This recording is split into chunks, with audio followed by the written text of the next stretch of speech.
Sveti Andrej Kritski u kanonu na praznik rođenja presvete Bogorodice peva kako je Bog unapred blagoslovio Anu da rodi Djevu Mariju, jer je Bog, kao svevideći i sveznajući, znao kakvom će pobožnošću i vrlimskim životom živeti Ana i time je udostojio da bude sudeonik domostroja spasenja. Joakim i Ana, prestareli roditelji, sa velikom nadom i nepokolebljivom verom godinama su istrajavali u molitvi da dobiju dete. Kao odgovor na njihovo poverenje, Bog im šalje nagradu i rađa se ona koja će biti udostojena da se nazove Majkom Božijom.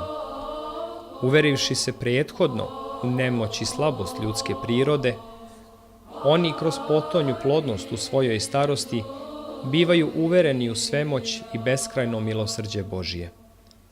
Dete koje dobijaju, onda kada je to po ljudskim merilima nemoguće, oni primaju i prihvataju kao dar neizmerne ljubavi i milosti Božije. Onako kako su je primili, tako je i uzvraćaju, kao dar. Svoje dete posvećuju Bogu, od koga im je i darovano, da njime mala Marija bude rukovođena i time ostavljaju putokaz i primer svim potonjim naraštajima čovečanstva. Sveti Roman Slatkopojac u kondaku na rođenje presvete Bogorodice izražava zahvalnost Ane, majke Marijine, stihovima. Ovo neshvatljivo, Bože moj, meni biva, kćer rodih koja će nositi Gospoda i vladara svih vekova, onoga koji će sačuvati svetu devstvenost svoje majke i nakon rođenja.